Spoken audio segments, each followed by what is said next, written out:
Good afternoon.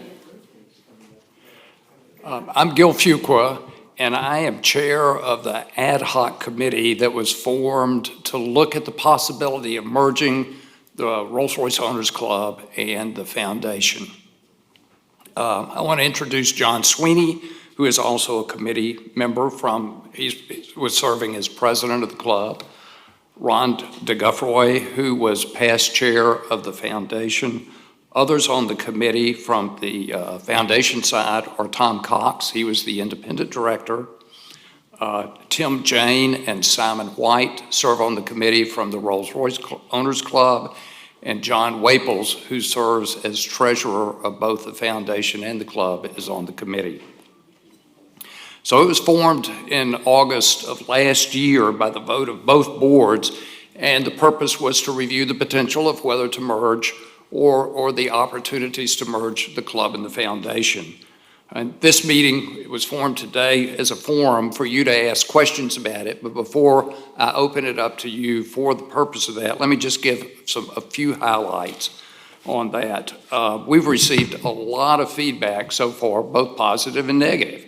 I have to say the majority of the feedback has been positive, with comments ranging from, I already thought you were together as one organization, to, yeah, this looks like a good thing to do. The ones who have not been as positive for it had very sound reasoning for that, and I hope they'll have an opportunity to express themselves again today. So what's this take to go through? Well, first, this committee has to make a recommendation to each of the two boards to go forward with considering the merger. Then it will be up to each respective board, the Rolls-Royce Owners Club board, and independently the Rolls-Royce Foundation board, to review the recommendation and then to vote on it. It'll take a positive vote of both boards to then take the next step. And the next step would be, per Pennsylvania law, is the members of each organization get to vote on it. So the members of the Rolls-Royce Owners Club will be asked to vote on it. It'll take a positive vote from them, and the same for the foundation. So it'll take all of those things to happen. So for people who are saying, this is a done deal, we're a long ways away from a done deal. So why would you even consider doing this? You know, the first thing that comes to mind, I'm the business guy, and I think, what are the synergies available between the two organizations? You know, it's accounting, audit, tax, insurance. All of those costs probably will be lower by having one organization rather than paying them times two. That's the obvious thing to me. But we got to go well beyond that to say, you know, what makes sense? Well, as I look at it from the club side, we're what's called a 501c7, and that is a nonprofit member organization. And the nonprofit part means just the activities within the club aren't subject to tax. So like membership income is not revenue for taxable purposes under IRS codes. The foundation is a 501c3. And it's what we all consider a true nonprofit. And there are significant tax advantages to that, such as you can make a donation to them to support an activity or a mission of the organization, and it is tax deductible to the person who's doing it. If they do that, if they give the same funds to the club, there's no deduction there. So the combined organization would be a 501c3 and would have all the advantages of that tax-exempt organization. There are so many things that the club and the foundation have been doing in the past in working together. Most people don't realize that the foundation has no employees. The one full-time person who works for the foundation is actually an employee of the Rolls-Royce Owners Club. And it was just simpler that way because, again, it goes back to reporting and paying payroll taxes and different things like that. It was easier to do that and sort of rent the employee to the foundation. So there are lots of things like that that make sense. One of the complex things that many people don't understand is the property at headquarters. It's owned by the Rolls-Royce Owners Club, and the wonderful building that houses the foundation was paid for by the foundation and is leased from the club. They don't own their own property, they have a lease on it. So there are many overlapping parts and pieces to these two that by bringing them together, it just simplifies the whole structure. So with sort of that introduction, I'd just like to open it up because I know there were a bunch of questions that we've had online through the forum. And we produced a rather lengthy document that tried to reply to every single topic that was raised on the forum, and that's available for from the club's website if you want to look at that. And just we'll start here. So who wants to start? Will you come up to the microphone, please?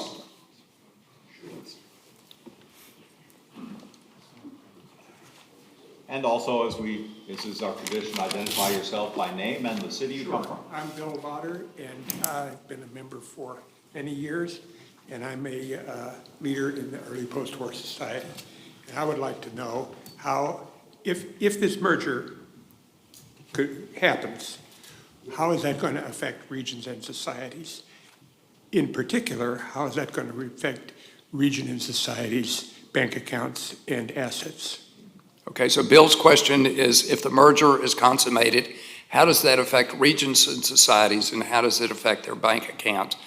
And at least from my perspective, and I'm a retired CPA, I don't see any change. The one change that has been flagged to us is that going forward, whether we are combined or we are separate, that the parent entity of the regions and societies needs to have better insight into the expense side of the regions and societies for reporting purposes, for tax and audit purposes. Right now, those regions and societies report under a variety of tax identification numbers, and we have been advised as part of this process we've been going through by the attorneys and with the accountants' assent that that needs to change going forward. It doesn't mean, and I need to be really clear on this because everybody's protective of their dollar, that it's not the headquarters going to tell a region and society how they can spend their dollars. It's just that headquarters needs to have a better control over how those expenses are categorized. So if Region A spends money for an event, it needs to be categorized exactly the same as Region B, so that when it's all consolidated, it's much more simpler from an audit and tax standpoint. So my concern really is this, Gil, that the region and societies funds have been provided by dues. Really, that's the only source of income that the Early Post-War Society has. Perhaps some of the other organizations have other income. And that money is strictly for member benefits. Correct. With a 501c3 organization, there needs to be a public benefit of some kind. Not necessarily. Well, that's very curious to me. Well, Because in order to have a tax exempt, you have to be doing something that is benefiting. Yes, you are correct, but the differentiation is, and I'll give an example. You can be the Frist Museum downtown, which is a 501c3 that has members, and they do all sorts of parties and special previews and things with those membership funds, that if you're not a member, you can't attend those. And the same thing would happen here relative to expenditures. You can designate funds for like your magazine, for if you wanted to, anything that you're doing today is probably permissible. But from the parent organization side, the outlook is going to be different than what the club currently does. Right now, the club can only serve its membership by the tax code. It is inward looking and only serves the membership, where a 501c3 is more outward looking and can serve the public. But that doesn't mean there's a hard line that we can only serve the public and not serve our members. You can clearly do both. I understand that, Gil. My understanding is that a 501c3 must do something to serve the public, but it can do other things also. That's right. So, I mean, Bill says. But I don't see. Sure. I don't see the society as having any reason to serve the public. I'm John Sweeney, for those of you who arrived late. Here, I think, may address your question. All of the regions and societies are not separate entities, even though they operate rather independently and have their own bank accounts, their own boards. But for all intents and purposes, your region, your society, the ones that you care about, are part of the Rolls-Royce Owners Club, and would be part. But in the past, they have separated. No, there are no separated groups. Yeah, the Silver Ghost Association. Oh, of course, separated. yes, the Silver Ghost, with that exception. But all of the current regions and societies of the Rolls-Royce Club are part of the whole. There are no subsidiaries, there are no separate entities, there's a need to make. I understand that. Right. And that's why we all pay our dues. So that means that as long as the entire group is acting in the manner of a 501c3, we can have member dues and member benefits. A particular society isn't going to have to do anything but do what they do today, which is provide member benefits with the member dues. So what I perceived you to be concerned about is the need for a given society to have to do public good activities.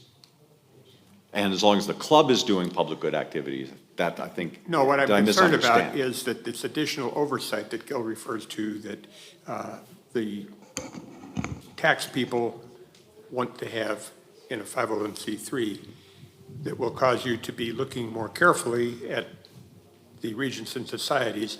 I really see that as being potentially the regions and societies' bank accounts being used for other purposes. No. I would like to. Is this on? Yes, okay.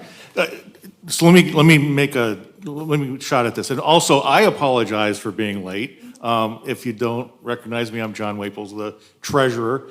So we have a problem as it is, okay, with the level of fidelity in how the regions and societies report to national at the end of the year on a single-sided piece of paper of our design with a couple line items that kind of aggregates what happened for the whole year. And that is, regardless of whether this merger goes through or not, okay, it is, the lawyers and accountants are saying, this isn't so good, okay? We are not interested in consolidating bank accounts. We're not interested in taking over your bank account, and we're not interested in imposing any additional requirements on what it is you do every day, other than what you're already doing.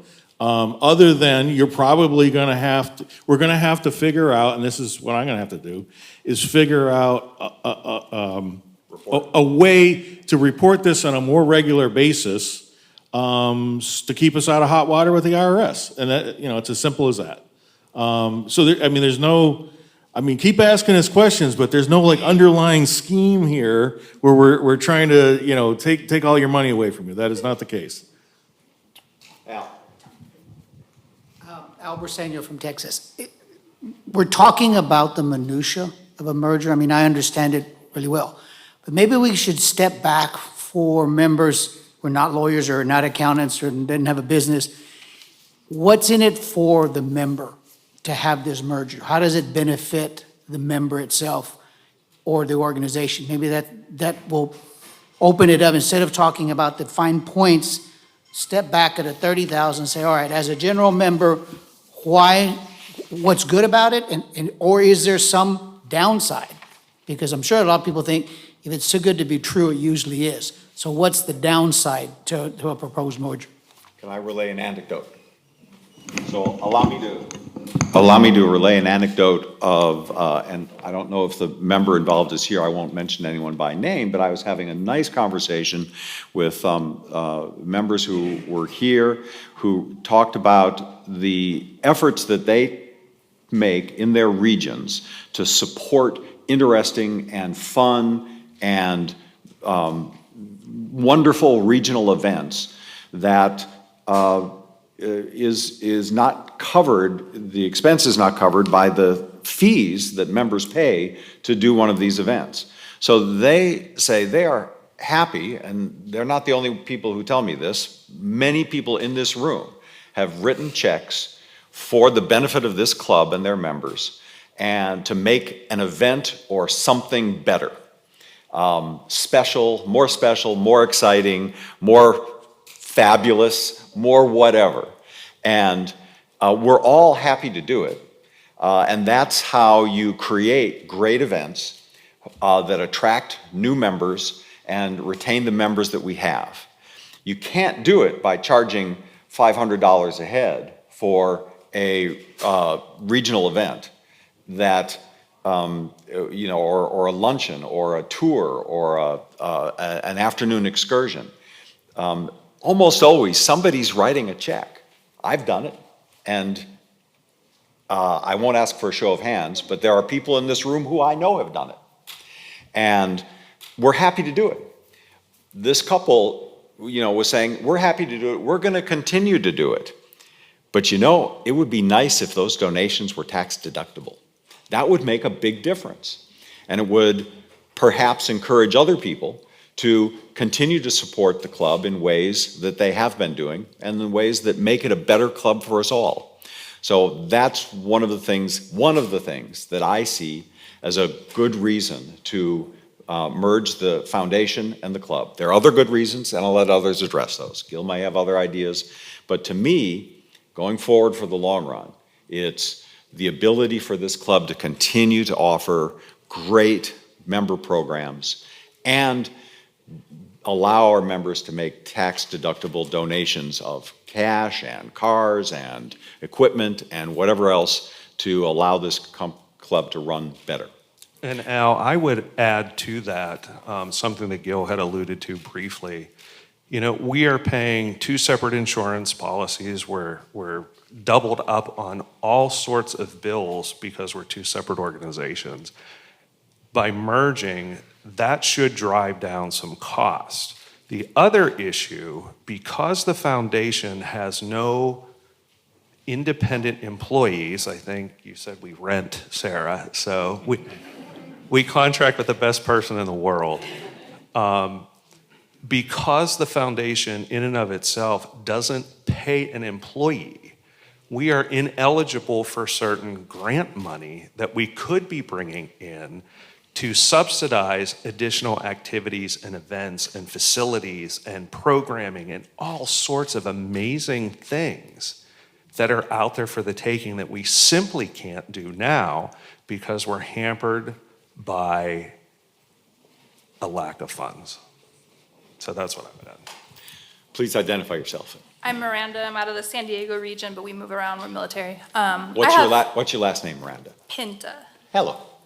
Mine's a multi-part here. So you said we are working on growing and doing more fun things, you know, throughout different regions to get more members. Do you have numbers on the last 5-ish years on how membership has grown? And when we talk about growth, the foundation has grown. We're talking about the one employee that the foundation has, but they have just under 50 volunteers. How many volunteers does the Owners Club have? Are we going to be taking away from their volunteers? Are you going to be able to take them all together? And then what is the Owners Club doing to actually grow outside of just this merger? Sure, I don't think there's any short-term change in the employment situation, the number of people and the number of volunteers. Miranda, I don't see a single thing that would change with volunteerism and employment, with the possible exception is that it all could grow. If there are, my late Aunt Joan used to say that if money can solve it, it's not a problem. And she wasn't wealthy. If money can't solve it, you have a problem. But if money can solve it, money solves a lot of things. And if we have the ability to bring in more funds, that can draw more members because we have the ability to do more interesting things. There was a second part to the question, which was? Trend in membership. Trends in membership. Our membership has been trending down. We are in the same boat as every affinity group that I have ever seen, observed, or heard of in the 21st century. Whether it is a church group, a car club, a professional association, a neighborhood association, all affinity groups, an alumni organization, all of us are dealing with a reduction in membership and an increase in average age of the members who remain. Welcome to the world. There are folks in this room, I don't quite see folks in their 20s, but most of the folks that I know who are in their 20s, and I have friends in their 20s, 30s, 40s, 50s, 60s, 70s, 80s, and 90s, the folks in their 20s don't have any desire to join things. And I can't force that. So what do any kind of affinity group do? What do they do? Whether they're a church or a car club or anything, so you figure out ways to make your organization more attractive to the people who are in your base of your target audience. So there's a disco going on next And door. I'm going to throw a wild card in here relative to opportunities by merging. Currently, the name of both organizations has Rolls-Royce in it, and it specifically does not have the name Bentley in it. And I know there are a number of people at this meet who are true, diehard Bentley enthusiasts, and they don't want to have a Rolls-Royce. They don't want to have anything to do with the Rolls-Royce, but because of our trademark agreements with Rolls-Royce that go back a long time, we're prohibited from even considering having the name Bentley in our name. With the merger, there is the possibility that you could have a generic name of the combined entity. Somebody has sort of tongue-in-cheek suggested the Proper Motor Car Corporation. And then they could have as pieces of that doing business as the Rolls-Royce Foundation, the Rolls-Royce Owners Club, the Bentley Owners Club, and the Bentley Foundation. All of a sudden, there's the opportunity to do something different that we can't do today. I almost hate to state that because now it's going to change the whole focus of all of this, but those possibilities exist with a combined organization that are not possible the way we're set up today. So that would give you the opportunity as the Rolls-Royce Owners Club in the past has tried to do, how do we really embrace this Bentley side? And if you were at the Bentley presentation this morning, the last slide said, thank you to the RROC, not the Rolls-Royce Owners Club. They don't want to put that other name up there. So, it's a real issue. Jay, you had Jay, before Hang on one second, I'm sorry. Jay. Miranda, before we move, I wanted to address the other side of the membership question, which is the foundation. The vast majority, is it roughly 90%, of Rolls-Royce Foundation members are also Owners Club members. So it's almost like we're one entity anyway within the membership. Our membership, the foundation's membership, has been fairly stagnant with some very slow incremental growth. A lot of that growth is people who join, get their research done, and then don't renew. So we're kind of suffering the same fate as the OC as far as membership. What we have right now between the two organizations is a tremendously positive working relationship. And I'm relatively new to all of this. I'm a member for less than 10 years. And when I came on board, there was quite a bit of animosity and hostility and, quite honestly, a lot of untruths that I initially believed about pots of money hiding in bank accounts and assets that were open for grabbing, that's what the OC wanted. They wanted to come in and take over the foundation and get all our money. That simply isn't true. There is no money. There's no endowment. We are financially solvent, just like the Owners Club is financially solvent. We pay our bills. We're doing great. But I'm afraid that there has been this, misinformation that has grabbed hold and taken root somehow, that the foundation, because of its status, has acquired a massive amount of funds. And we don't have that. So I want to make sure everyone is aware of that. We're financially solvent, just like the OC is financially solvent. We pay our bills. We can rent Sarah. Everything is great. But I wanted to address that, Miranda. Did you have any follow-ups? So the foundation has plenty of things they do where they actually bring members in for different events outside of regional and national meets. What is the club doing to grow, and what is the plan for continued growth? Well, what I think, and I can't speak to the OC, I'm not privy to all of that, I don't sit on their board. What I can see happening if both organizations agree to merge is that those expansive activities, those outreach, that membership development, all of these sort of fun things then become just part of the bigger organization. Everybody becomes one big family. And I think that there are probably many people out there that think we already are just one organization. We're on the same campus.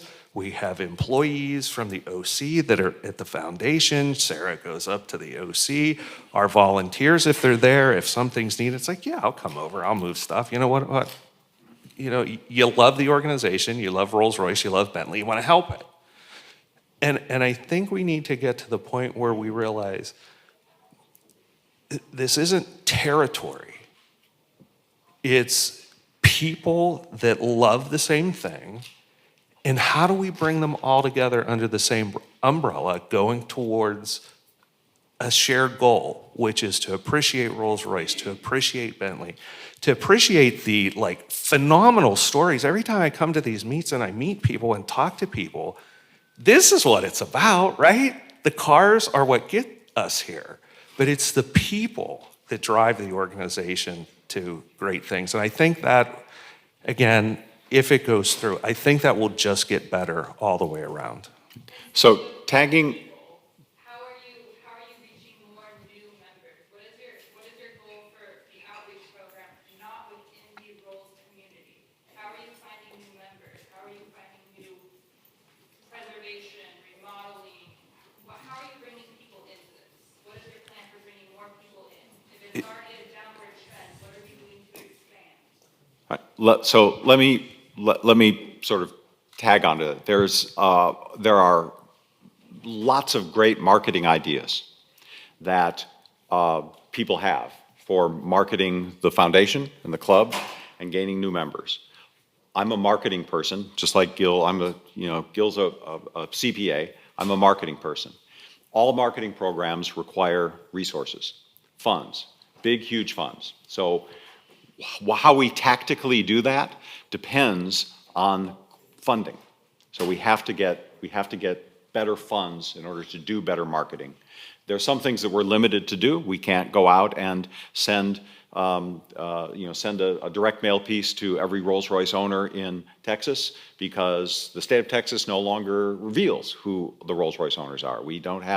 There are new privacy laws. There are things that limit your ability to market that are trumped by privacy laws. And the resellers aren't about to tell you, the local Rolls-Royce dealer isn't going to tell you who their customers are, who buys a new Rolls-Royce. Their response is, we love you, but it is none of your business. And our customers do not want us to give their names away. So all marketing programs, rely on great funding and resources to get them done. And I think what we're trying to do is make sure that we have the foundation of resources to get it. Something that Ron had mentioned earlier in his comments was the incredible overlap of people between the Rolls-Royce Foundation and the Rolls-Royce Owners Club. It made me wonder, of the folks who are asking questions here, I'm going to ask you to also tell us whether you're a member of the foundation or the club or both. It's kind of an interesting thing. Let me work backwards. Bill, are you a member of the foundation or the club or both? Bill Vatter, you still here? Member of the club. And just curious, and then Al, are you a foundation, club, or both? Both. Both. And Miranda, are you the foundation, club, or both? I would have to ask my parents, but I think I'm both. You what? I'd have to ask my parents, but I think both. What, are you not yourself a member? Well, we hope you will join on your own. You're an adult. we have membership forms that Sarah can take for the foundation and the club. You can be a member of both. You could probably sign up right now to be a life member, and we would welcome that. If the merger plan on raising rates, is the life member the way to go? Yeah, I think you should go now, because if the rates ever go up in the future, there you'd have it.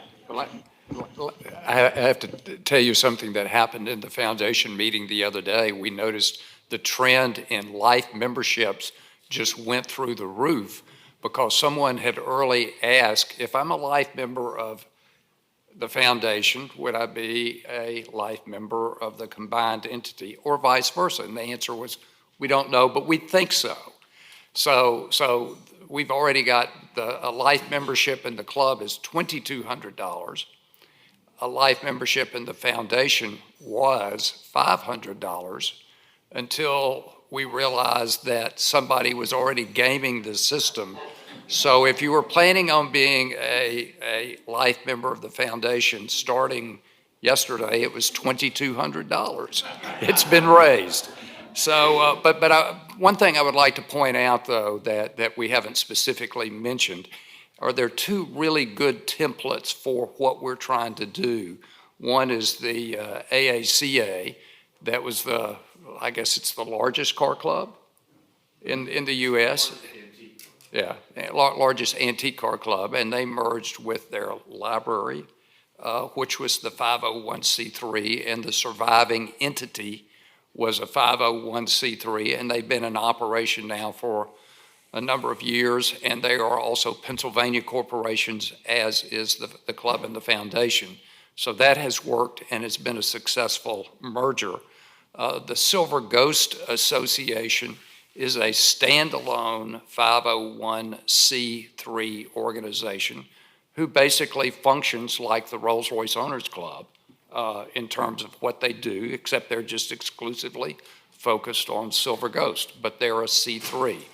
And the way they check the box, and actually it goes back to a question Bill had regarding societies, is the box that they check to stay tax exempt principally is the education that they provide relative to those cars and the material that comes out. And it's very similar to what the regions do every single day with those publications where they're trying to help further the whether it's the history of the car or how to maintain a particular car. That's their focus, and it really wouldn't change if the two organizations were merged. And My- name, city, and are you a member of the club? Date of the birth, foundation, credit card number. Club, foundation, or both? Jay Miller from Rhode Island. I'm a member of the RROC. First joined when I was 12. That ran out some time ago and rejoined. Not a member of the foundation. I'm a member of the Yankee region, and I'm membership for Darby Bentley Society. But I love my rules and Bentley, so there. Following up on something my legal brother from San Antonio said, Al, earlier, about talking regarding legalistic and accounting issues as a reason to merge. I'm not hearing too much about any negative effect on membership. If the intentions are as said, and I have no reason to believe they're not as said, that there's no effect in terms of what membership regions, societies will do, and therefore what the members will have as benefits. I have been reading some of the forums, or the main forum, and there's a lot of argument about negative things that will happen. I would love for people who have written those things to come so we can have an open discussion about that. You know, what are they concerned about? Allowing you to respond to that. And the final thing I'd like to just say is, Sarah, I think you answered your own question. How do we expand membership? Join. Was there a question that we can address, Jay? Yeah. I hear you. Sure. I'd like to invite other people who are not in favor of the merger to really bring the conversation out into the open, and for you to respond. But my question, I guess I could kick this off with is, am I missing something? Because I'm not hearing any negative thing happening, any detriment to the membership itself. So, as former president of the RROC, former as of yesterday afternoon, I've received many letters over the last year that we've been talking about this at various levels. And most of the letters I receive, the vast majority of the letters I receive are perfunctory and positive, saying, sounds like a good idea to me, carry on. The other people give more detailed descriptions and other questions about, what it is they're doing and, what questions they have. And there's no problem with that. The people who have expressed serious concerns seem to me to be relating back to experiences they had years ago with some other organization that failed to follow the rules and was slapped. And they're wanting to warn us helpfully, don't do anything that's going to get us slapped down by the powers that be. And to which my response is, thank you. We've researched those. We've hired people who have had firsthand experience in getting slapped down, and we believe that we can go forward with a plan that is well structured and not getting us slapped down. And I'd like to hear from those folks too. Phil. I'm Phil Brooks from Williamsburg, Virginia. I've been a member of the club for 58 years, and I was one of the ones who first suggested forming the foundation. And I've had most jobs in both groups. My one question goes back to when we merged the two foundations, which was an interesting process. We had a legal firm in Washington who were real experts on IRS and working with Congress and things like that.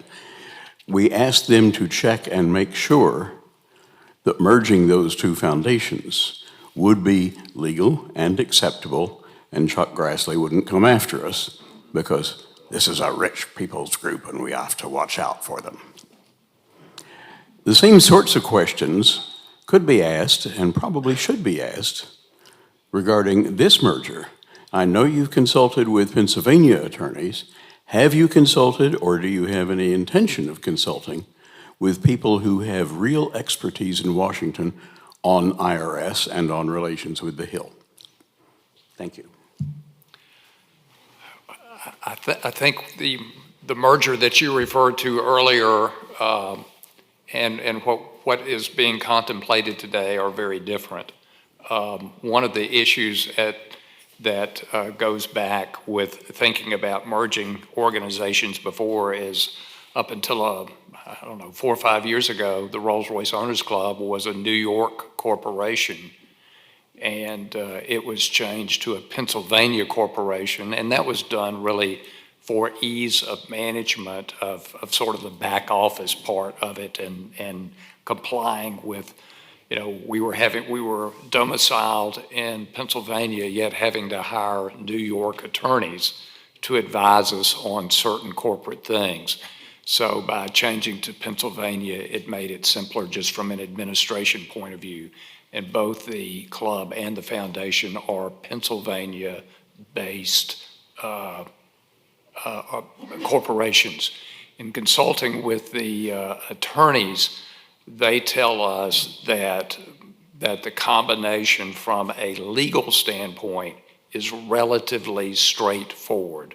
There's a process that has to be done, not through Washington, but the state of Pennsylvania. And there are certain things that we'll have to do. We'll go to court over this and have a judge, pronounce that it's okay after all of this paperwork is done. So that part is relatively straightforward. The one question we have that relates, I think specifically, Phil, to yours is IRS.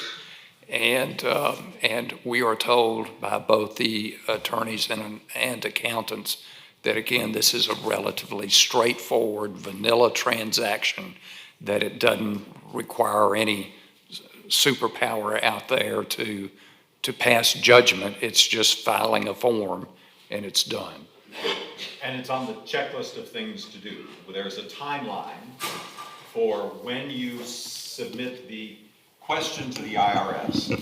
The IRS will send us back a letter of like, yes, here's your rubber stamp for this. So we don't proceed until we have that letter in hand.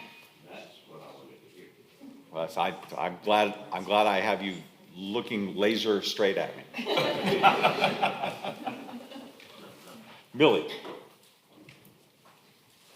Millie Horton. I'm with the Southeast region and have been a member of both the club and the foundation since 2012.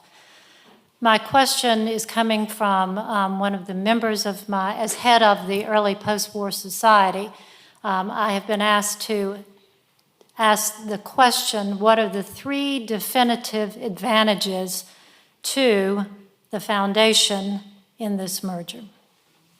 So just to clarify, the question you've been asked to relay specifically relates to the foundation. Right. That's right. Well, thanks, Millie. I just put a crick in my neck. Well, certainly one of the major benefits that I can see, Millie, comes down to our ability to access these grants that are out there that we cannot access at this point.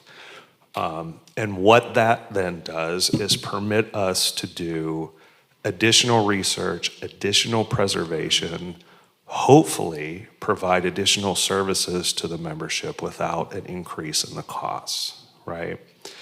So with the increase in the potential for funding, the Rolls-Royce Foundation and the Owners Club, just so you guys all know, sit in a catchment area for a casino in Pennsylvania. And part of their legislative mandate of being able to get into that area is that they have to fund certain nonprofits, of which the foundation as a 501c3 is eligible. So we're able to tap into that and apply for that grant funding. Plus, and I'm sure Sarah could answer this, without even blinking an eye, there are just scores of grants out there at the state and national level that are available to 501c3s that do provide educational activities to the public.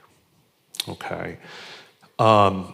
I think it's important, and I really do put this under a benefit. I don't think there's going to be a noticeable change in the day-to-day feeling, requirements of any of the members. Things are just going to sort of proceed along as they have been from a membership point of view.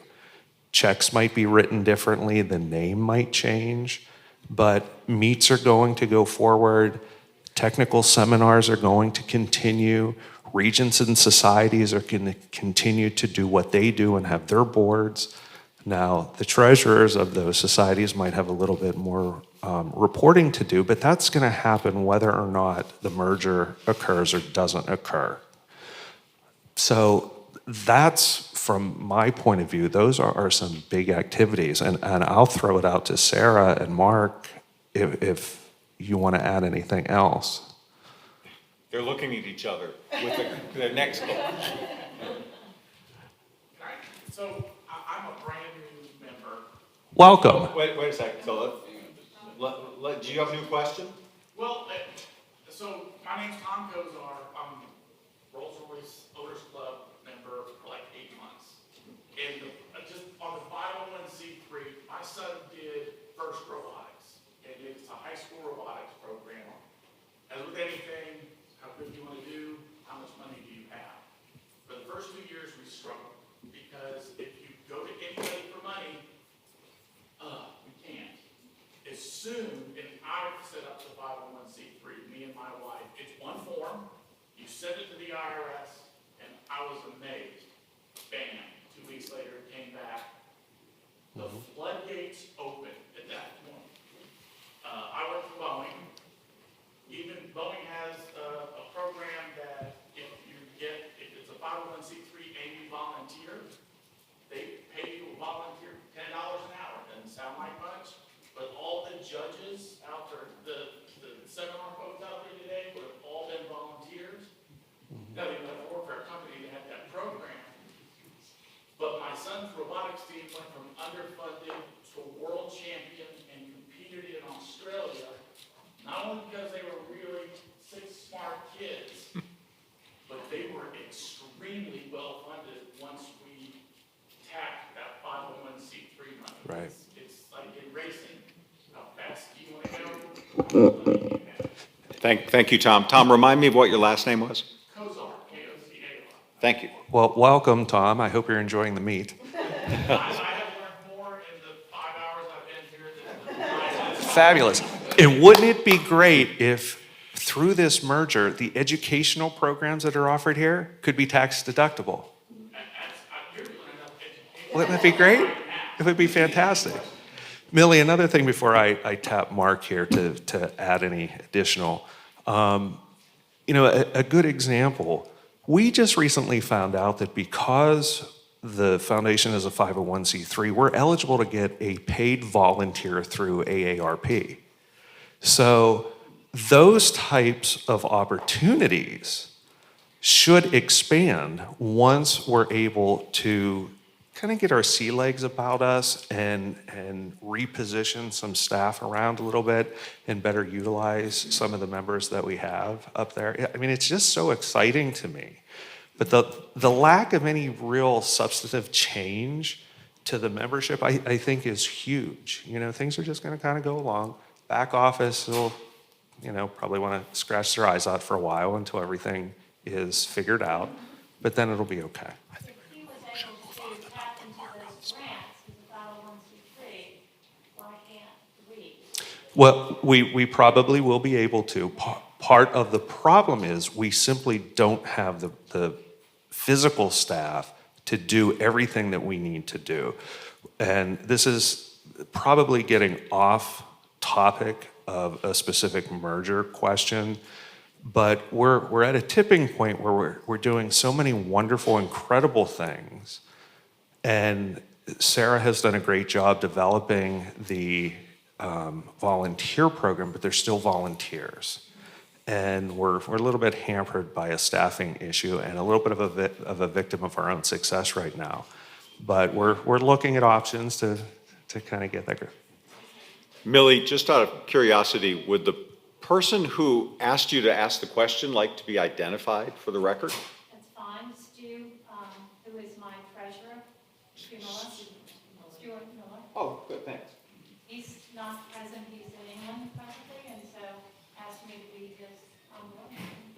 curious if they wanted to be on the notes. Hi, Millie. So just a quick question, or just a quick answer about your grants you're asking. So the foundation currently does qualify for certain grants. So there's smaller grants through our county, and we have to go through our economic development through our county, and we get grants through them, but they're lovely, and we're very excited and grateful that we have them. But the big grants, the type of grants that change a business, that can offer more scholarships, that can change your infrastructure, that can change your staffing, those big figure grants, until we have an employee, we don't qualify for some of them. And it can be something as simple as I applied for a grant to get new light bulbs to be more environmentally friendly, and then it would cut down our electric bill. We don't have a staff member, so they said we qualified for everything else, but not that. You remember during COVID, there was the PPP loans.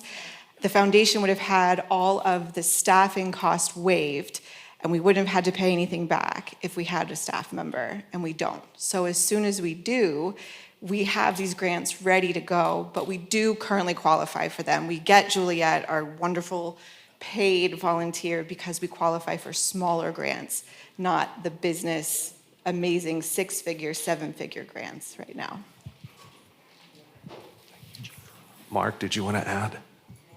Well, I think, Millie, Stu's basic question was, how does the foundation benefit? So by design of the merger, the foundation is the surviving organization.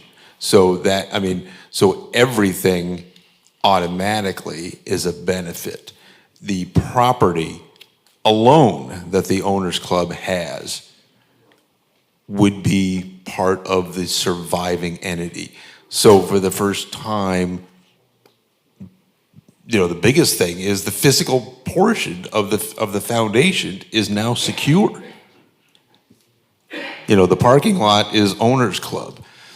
The bathrooms are Owners Club. The IT is Owners Club. Everything, the foundation is 4 walls, 3.5 walls, and a roof. So that alone is, a huge benefit. And then, of course, everything else that we're talking about here, is not just 3, it's multiple benefits. So, and I think, if you look at everything that, the 4 guys have talked about and everything else, those are all benefits.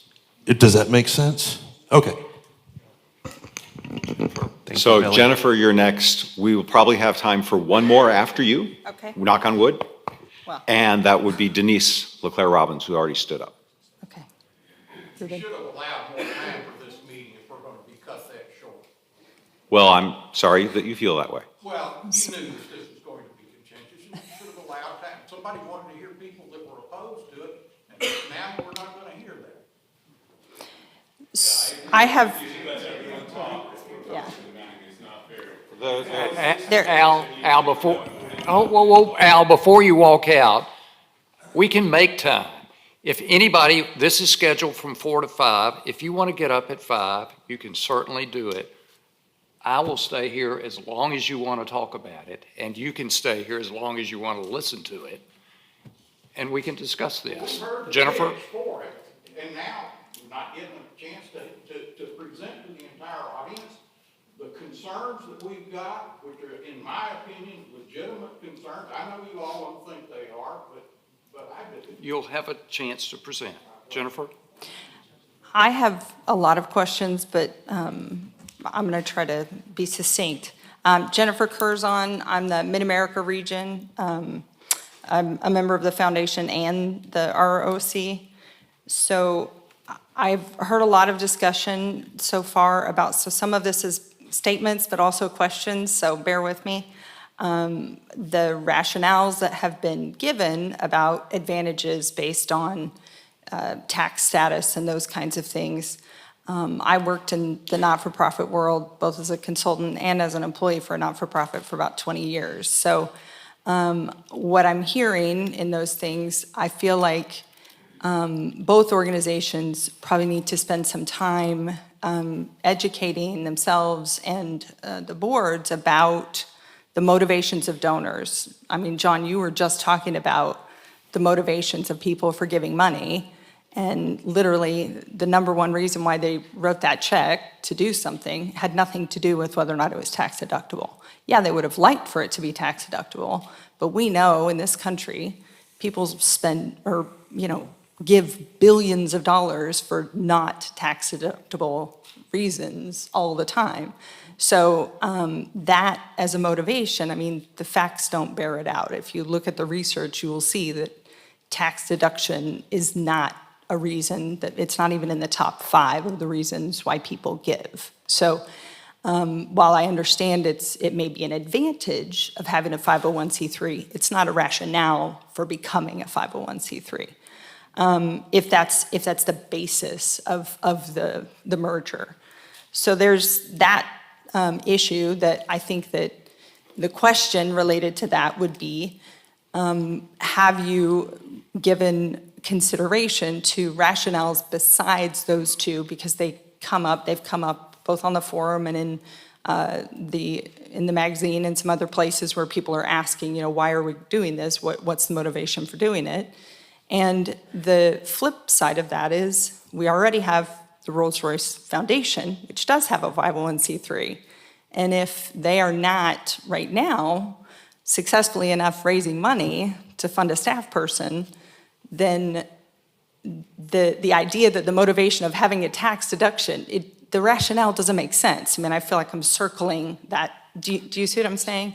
So that, I think, is a huge piece of why people are struggling with understanding, is there a reason to do this merger when we do have a not-for-profit organization that is very closely aligned with the club that is struggling to raise money? And I understand the grants issue, but again, I feel like this is an opportunity for us to all sort of learn something here. And one of the things that I think we need to learn is that foundation money, grant money, while it's a fantastic source and we would love to be able to pursue more of it, that is not, again, it's in the 25%-ish range in terms of where organizations, not-for-profit, raise money. Individuals is the number one source of money raised by any not-for-profit.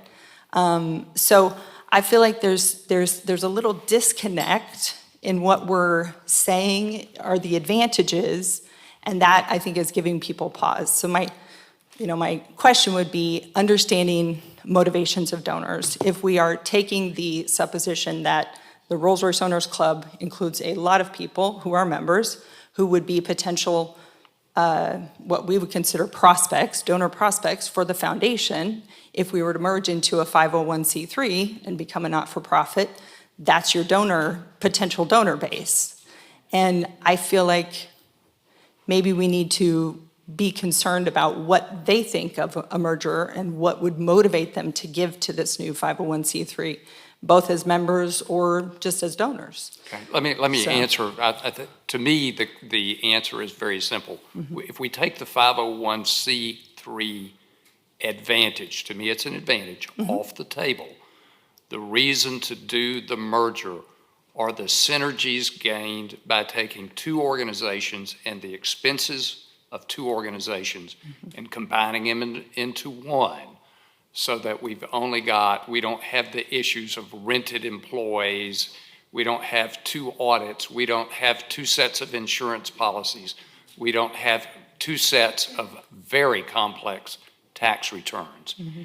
Whether it's a C3 or a C7, by combining them, we've got some real economies that would benefit the two organizations coming together. Taking tax-exempt status completely off of it.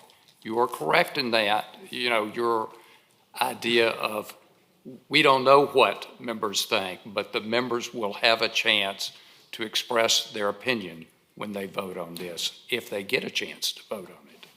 So then my second question would be related to the issues that you just brought up, which is the budget. Essentially, if there isn't a current budget for both the RROC in terms of an operating budget. You know, what are the income streams now for the RROC, and what are the expenses? And then what are the income streams now for the RRF, and what are their expenses? And then when we merge those two together, what do those two fields look like? I don't believe that we've yet seen a budget, which I think would give a lot of people some answers that they're looking for related to, is this going to be successful or not, and what is our plan? Because, you know, financial statements are great tools to be looking back, to be saying, oh, this is what happened, but budgets are the tools you use to plan. How am I going to raise this money? Where are these funds coming from? What are we expecting from this group of people or this group of people? But I think if we had a budget, or if you guys know when a budget might be forthcoming, that would probably answer a lot of people's questions. We so. do not have a budget, and at this stage, it was deemed to be premature, other than looking at sort of from a very big picture. But before we got very deep into this, then that will be part of the next planning steps of pulling together a pro forma income statement and balance sheet. But having served as treasurer of both, and John can speak as treasurer of both, it's fairly simple that neither one of the organizations are terribly complex in terms of where the revenue comes from. It can be more complex potentially from the foundation side, because there are many more sources of income where the club is largely restricted to just membership income. But that would certainly be part of any planning, just like the legal side of it, which would be, what would the new set of bylaws look like? Mm-hmm. We haven't discussed that because we're still trying to get the preliminary stages of, does this make sense? And part of the making sense is just getting this feedback from individuals on that, as well as our attorneys and accountants. Okay, so essentially, budget could come in the future, but at this time, it's not there. Wait, is this thing on? Okay. No, it's an. Because I know other people want to speak. But it's entirely reasonable to expect that at a certain juncture to have a pro forma income state as income and balance sheet for the combined entity. But you realize, of course, like something like that, one would have to state their assumptions. So we're like, okay, we're assuming we're going to, have one insurance policy and kind of things that are, 99.99%, come true. And then there's other things like, okay, I got to sit here and talk to Sarah. Well, how many grants do you think you're going to get? And when do you think that'll happen? Now that gets a little fuzzy initially. So, you got to look at it, but then say, okay, well, they're just trying to figure it out. So, I guess what I don't want is a year later, you come back and say, well, you said we were going to have 3 grants and we only had 2, So you got to understand that a pro forma income statement and balance sheet are just that. What we think will happen, and yes, we'll be happy to provide that before it comes time to when it, comes down to a vote and things like that. Denise was up next. I'm going to relinquish it to other people here. I think then Al was next. Al? And did I see somebody stand up over here? Oh, no, you, that's right. Ruben said, and then, gotcha. I'm Al Kramer. I'm from Hazlet, Texas. I'm a member of both the club and the foundation, and have been forever, since the late 70s, at least for the club and the foundation, whenever that became appropriate. I've got several comments. The very first communication I got was a letter from you, John, touting this as, wouldn't it be wonderful if we could go back where we were 20 years ago, twice as many members, twice as much money, and do all of the activities we could afford to do 20 years ago. And we have the magic solution, and that's a merger. And frankly, I thought that was the most Pollyannish thing I've ever seen in my life. Merging these entities is not going to do anything in and of itself for membership for the club. Perhaps it would help with the museum. But I think that to think that somehow this merger is going to have these these ephemeral synergistic effects, I think is just wishful thinking. I do have a preliminary question. Are you filing a consolidated income tax return for the club and the regions now? You said you're going to be doing that in the future. Are you doing that now? It would be all consolidated. You're doing it, We're doing a 990 for the club and a 990T for the. Well, there is a 990 for the club itself. does that include the region's income and expenses?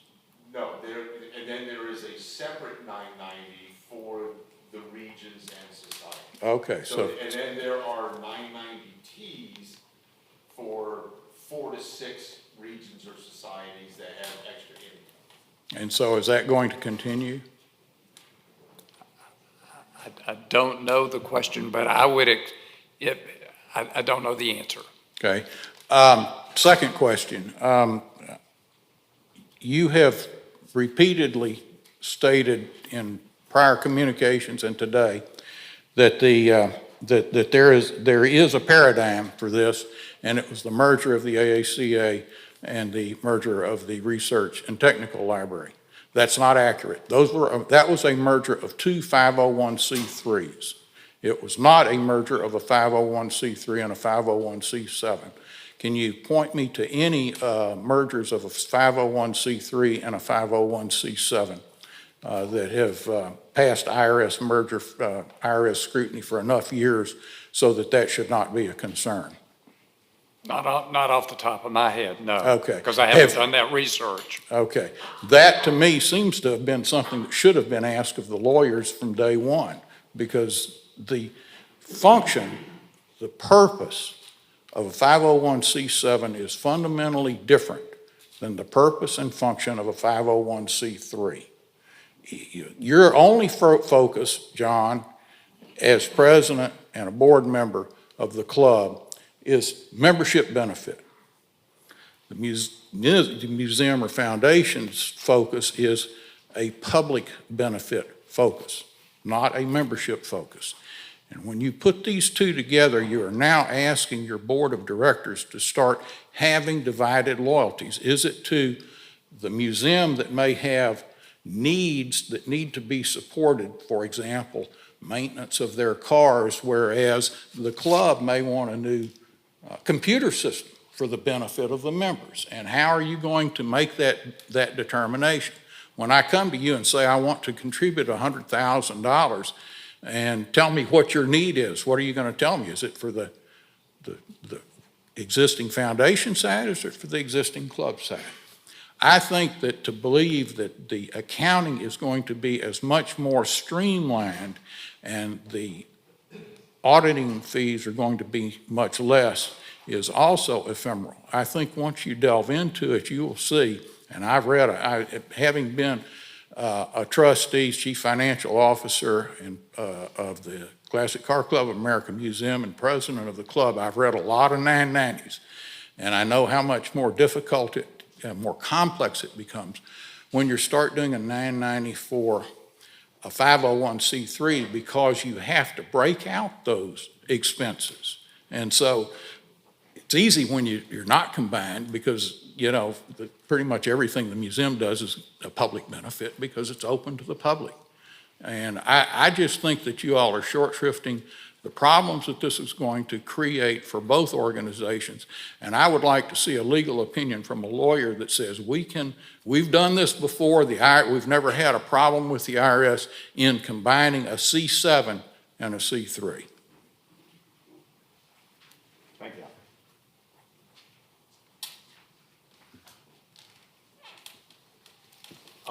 Ruben.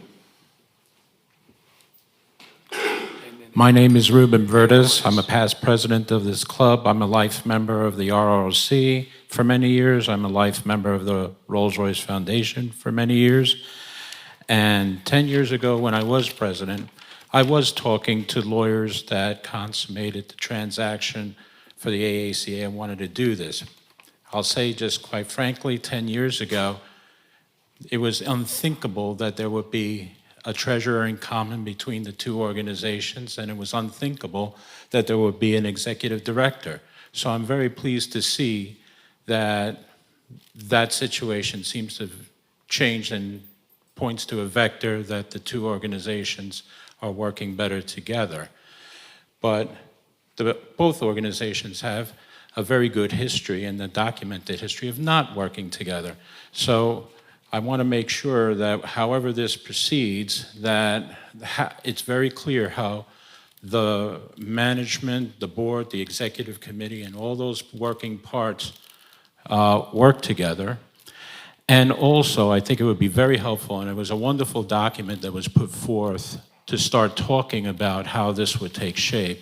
But I would say that, and this is the accountant in me, I am a CPA except for the fact that I never worked in public accounting. I might be one of 12 people in the country that fit that description. All right, there you go.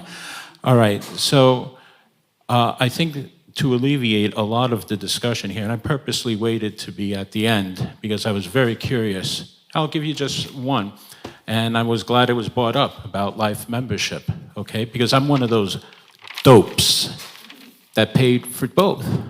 And me too. Yeah, exactly. And, you know, I feel like, you know, singing that song, What Have You Done For Me Lately, when there's a combined organization, and I figured out that I could have been a life member of both for the money I paid for the foundation membership, and then empty my wallet for the club membership, for life membership. So do right by the life members. And whatever merger document is executed, along with the bylaws and all the rest of that, that's what's put in front of the member. And I would suggest the accountant and me again, because we love flow charts. We just love flow charts. Take every interested party, the region, the society, the individual member, and do a little flow chart, how they function before and afterwards. And all of the questions that are being brought up here should be self-evident in a detailed, and I'll call it flow chart because that's really what I would love to see, but you know, just structure it the way you'd like. And there's obviously going to be a lot of steps that you have to take before that, but the main thing would be to put those documents step in front of everyone. I'll be looking for the line that talks about how you solve that life membership question, but everybody in this room has their particular point of interest, and you've made a list of them, and that's great.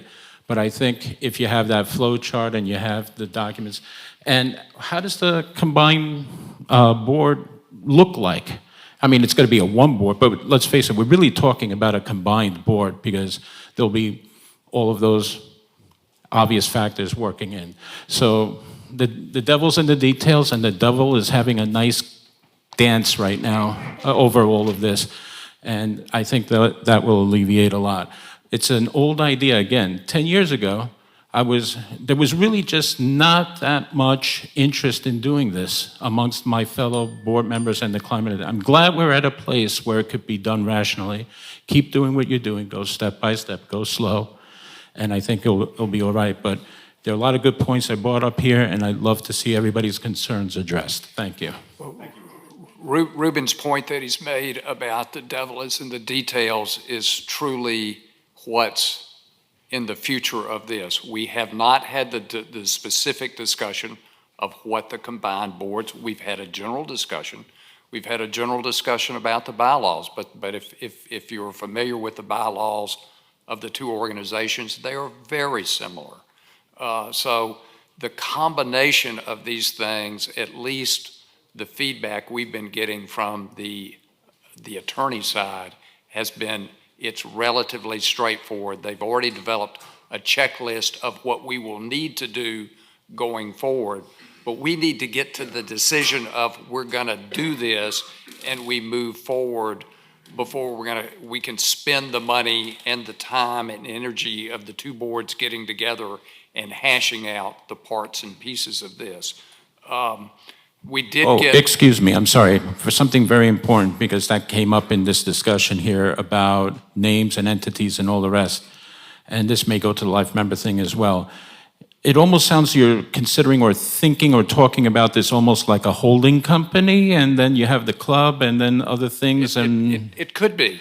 Right. I mean, that's an interesting point, but work that out, because I would also hate that you start off and you do something with life members, and then you create another entity and start offering life membership to that other entity. And I would like to address the two life member things that from my perspective, I'm hoping it increases my life expectancy. Since I've got.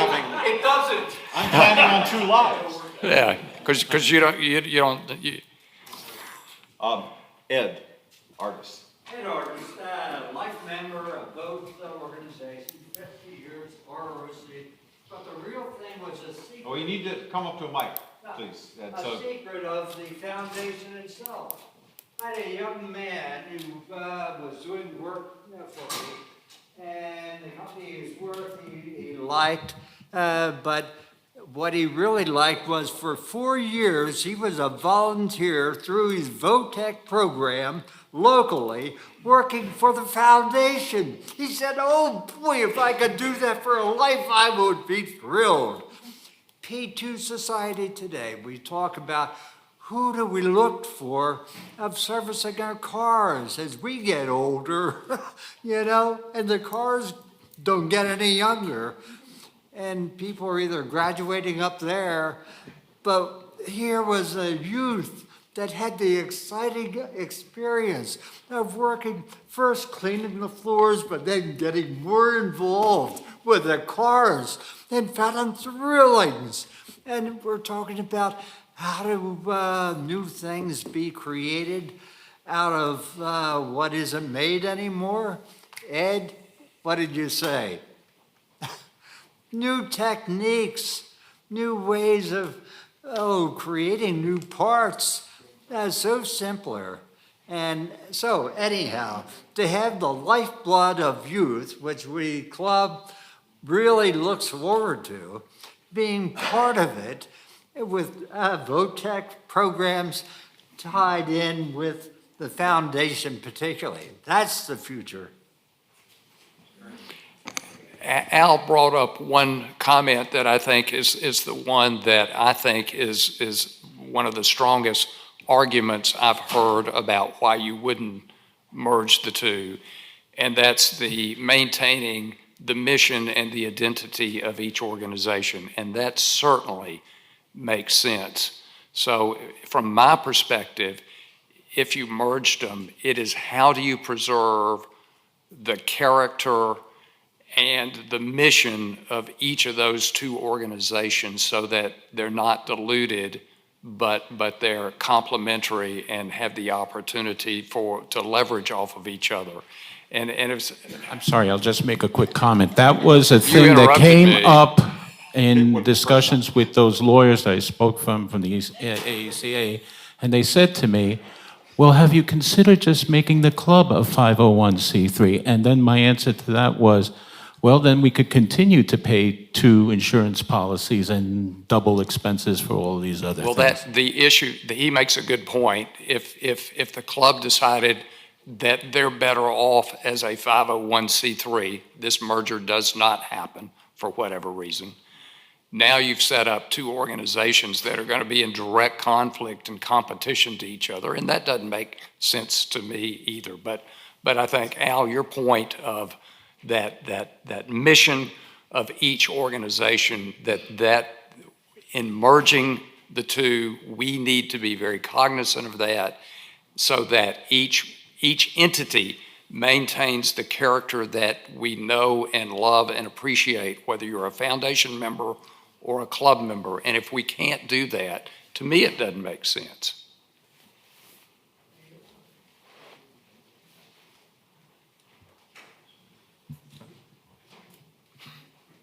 Denise, did you want to come back into the lineup? No, I'm good.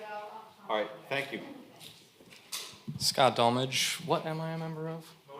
Well, Motor Region, but the club, and I don't believe the foundation, but I think there's just basically a lot. I'm sorry, were you both? Are we? We're not both. We're both. Okay, yeah, we're both.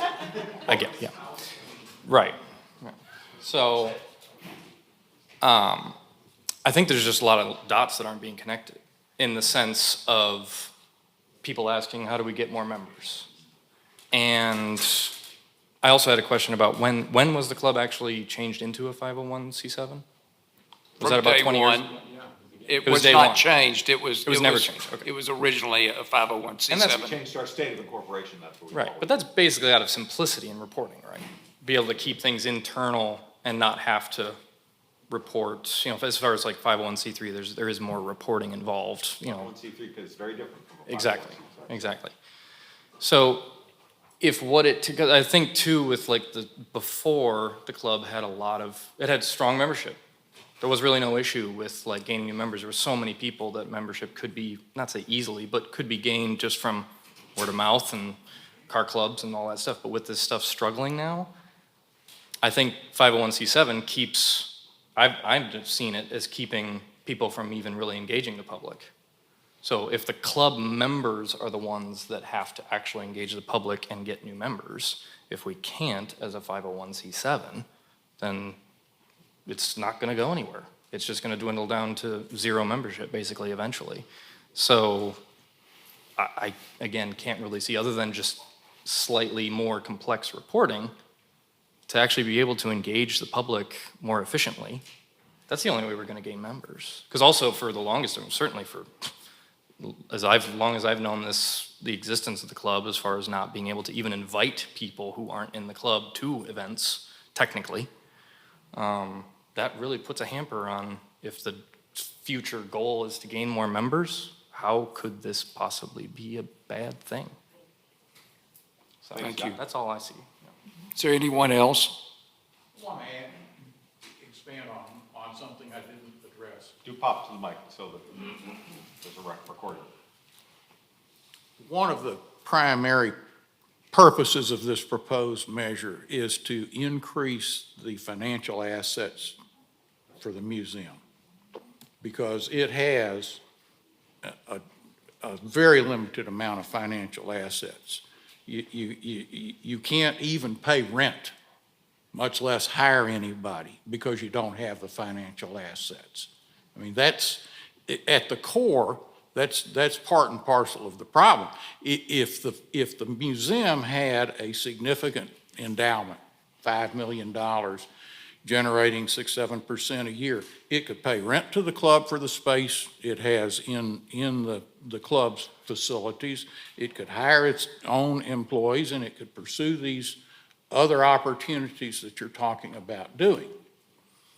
I don't know that just simply putting these together and saying, well, we're now one 501c3, donate money to us, is going to solve that problem of the museum's operations needing more money.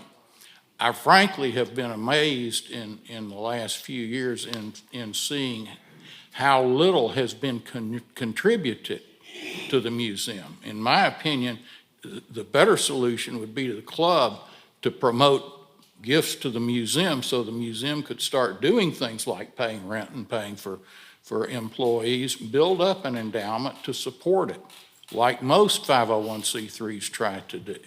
And I've seen lots of members who had the financial wherewithal to leave money to the museum that have passed away and not left anything to the museum. But we got some of it for the Classic Car Club of America Museum, and frankly, I was astonished. I thought, surely somebody would be knocking on the door for these wealthy members, say, hey, how about considering putting the museum in your estate plan? How about making a donation to the museum, this year that's tax deductible, and try to have there's no financial or legal problem in having the club support the museum. There's a big legal problem in having the museum support the club. That's where the rub is, because now you're using the 501c3 for the benefit of the members. Turn it around, raise some money for the museum, and keep these organizations separate. Well, I want to thank you for the sales pitch asking everyone to dig deep into their wallets and write a check to the Rolls-Royce Foundation. So thank you for that. But I do want to make a point of clarification. The foundation is very capable and does pay its bills, does pay its lease, its utilities, and all of the related expenses that we incur to have our building sit on owners club land. So that part of things is not an issue. We have had some large donations in the past, but we also had some issues where the foundation became almost a plaything for a few folks. And so they would just simply write checks to do whatever it is they wanted to do, and they weren't developing those relationships because they just simply wrote a check to do whatever they wanted. So we have cleaned that up quite a bit. We are operating as a much more ethical museum and foundation now. But you are absolutely right. We have a definite need to increase funds, just like any nonprofit, any museum. But with Sarah's work and Mark's work and Bonnie and Kathy, and all of the incredible volunteers in both boards, we're very solvent currently. So, any other questions? Yes, sir. Steve? I'm Steve Kraser. I'm a member of the club since '84, member of the foundation, member of the Darby Bentley Society. I've been the Texas region editor for 30 years, and now I'm the Flying Lady editor and have been for 4 years. Something that's always been curious to me is my work with the club is not taxable. My work with the region is taxable. And so, I mean, just printing, mail house stuff, I have to charge sales tax to the region for that. And if that alone would benefit the other regions and the other societies, that alone would probably put at least $1,000 a year in their budgets. The other thing, I raise money for an event every year. And among those people I arrange money from is Rolls-Royce PLC. They make the engines for the C-130Js that are based in Abilene. And so we have developed a group of sponsors for this event that benefits our city and makes this event. And I don't see any reason why, once the merger is together, for instance, Millie had asked about having some of our technical seminars put on videos that would be available to the members so that they could learn how to work on their own cars. Well, one of the reasons that can't be done, you either have to have a brilliant person that can talk to his iPhone and do what he's doing without breaking a sweat. And if you have somebody like that, then it's a great video and it's cheap. Anything else costs money. Either somebody somewhere is going to have to edit this thing and put it together. But this would enable us to raise money for specific things like that we could develop a library of videos that our members could use, and we could go out and ask, who knows, either members or Rolls-Royce or Bentley or, you know, a jewelry store for that matter, I don't know, to get some money in for those projects. And it would be tax deductible to whoever does it. So anyway. Well, interestingly enough, we have quite a collection of training videos that are already done sitting on Betamax and VHS that we're in the process of digitizing and then to make those available. So that's one of the things that we're currently involved with. Is there anyone else? One last call. Thank you, folks. If there's not, thank you very much for attending. We'll see We've you got, in an hour. Thank you We've guys got- for doing, you all put a lot of time into this, and I personally appreciate the time you have put in, because you're working for our benefit. And I know, Thank you, Al. sometimes it doesn't sound like it, but I do appreciate it. Thank you. Yes, thanks for having this forum. I'm Mike Serpy. I just want to add a couple of words, and I don't want to just be up here poo-pooing the merger, even though I, as you've seen on the forum, I don't agree with the merger. But anyway, what I do want to add in is that we should, no matter what we're doing, We should look out at what other clubs like us are doing with similar problems, okay? So many of us are in other clubs.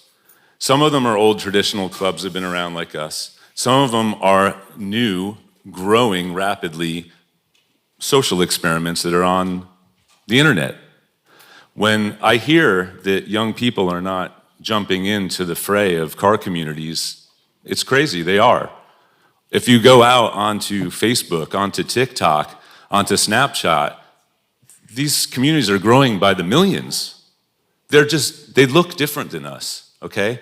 But it doesn't mean that we shouldn't start to think about how can the RROC as well as the RRF better leverage modern technology and modern ways of going to market. And what I feel like is that this might just be a cool idea, but too early. And because we haven't come up with a clear capital campaign to actually allow us to raise money. We also haven't really come up with a clear path for executive directorship that's similar to what other nonprofits do to go find and solicit money from outside our organization. That's to increase partnerships. That's to get other corporate sponsors or other people involved.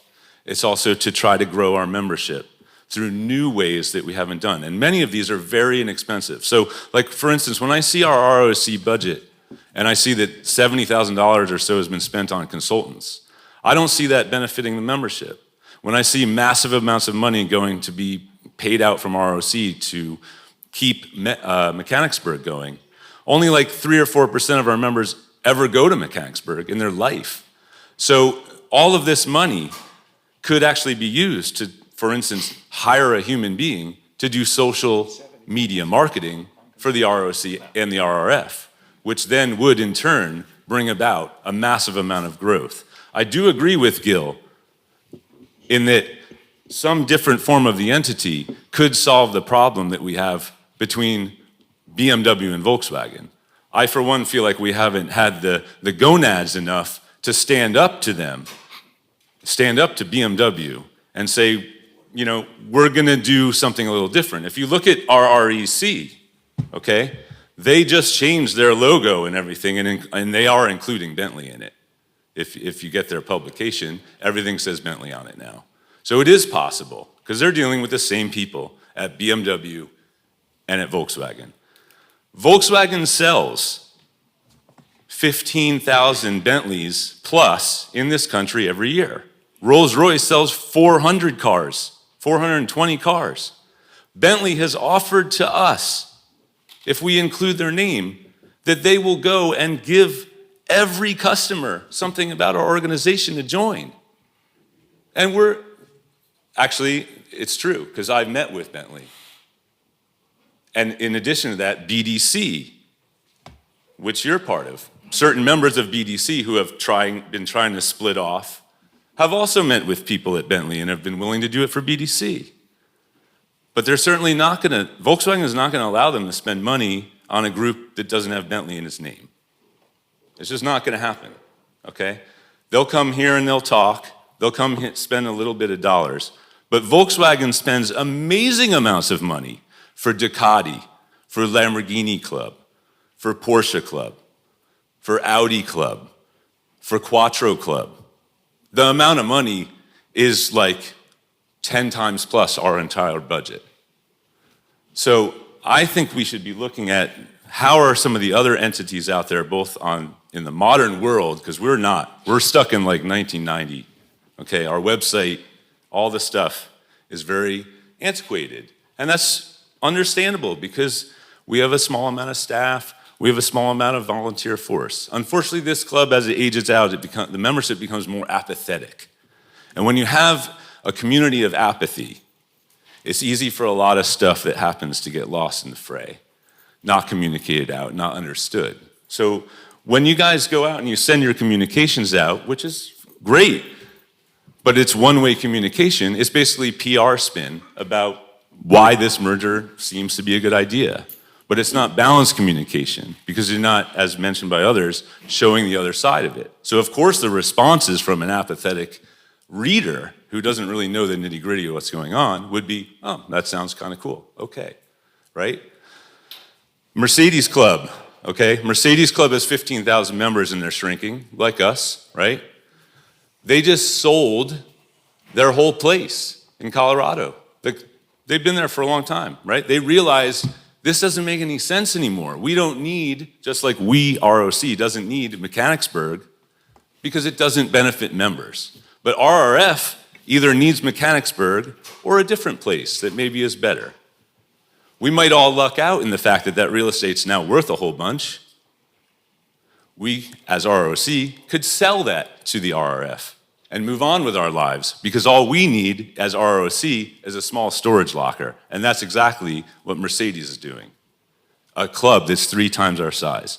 And what that allows them to do is hire top-notch people from around this country who might be a mother or somebody who's got an amazing career who is now transitioned to part-time working remotely.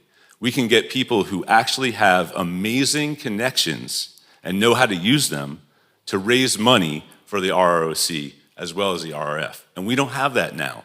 And that's part of why we don't have enough money to keep going. My summary of this merger is Kmart and Sears, okay? You have 2 slowly sinking ships that were once great, and as soon as you tied them together and merged them, it actually accelerated their demise. And that's very similar to what we may face here with a merger before solving these problems that we have that have been overlooked, or maybe folks just don't have enough energy and time because there's a lot that the boards do that's amazing and great, and you can't do everything, right? So I'm just saying we need to look at how the other clubs are doing things and ask them a lot of questions. On my way here, I went to the AMA Museum. That's the American Motorcycle Association. They're pretty interesting. They're a lot bigger than us. There's a lot more motorcycle riders out there. Do you have a question specifically? Please, Gil. My question is, why aren't you looking at these other organizations to come up with multiple options instead of ramrodding your only option down everybody's throat through PR spun in communications that are one-sided? If you want to just answer that, I'm happy to sit down. But what I did find that I'll share with you at AMA, I asked them a bunch of questions because it's such a cool place. Have you guys ever thought about merging? And they actually have. And they found out that it wasn't going to work. They actually came up with a different thing. Maybe we could look at it. I don't know if it's right for us, but one is a C3 and one's a C4. And has created a thing where the C4 can actually create donations for the C3. The C3 is the museum, the C4 is the member-serving club. But they're not merged because they have a different mission. One is for members and one's for the public. But that's my question. My question is, have you guys looked out at all the other clubs that are just like us to say, hey, what are you guys doing to solve similar problems, and then presented it back to the membership as other options? Because right now the membership only sees one option. Well, it's 2, stay how we are or go this way. So that would be my question. Well, the answer is no. Okay. We have not looked at every organization out there. Every. And what they've done. But any. And Mike, I'd like to introduce Mike is a new director of the club, and he will have a seat at the table. Right. And he will have a vote on the front end in this. And as you can see, he's got a very strong opinion and a valued opinion on this. And we will certainly be listening to him as part of this process. Thank you. It's not an opinion. It's based on 25 years of nonprofit experience. I'm a founder and on multiple board directors of successful, sustainable nonprofits. In 1998, I also started a car club that's larger than the ROC today. It has no budget, no location, no tax forms, and no staff. But yet it has events all over the world every month. So it is possible to do things in a different way. Thank you, everyone, for attending. We hope to see you at the dinner in 50 minutes. Good evening.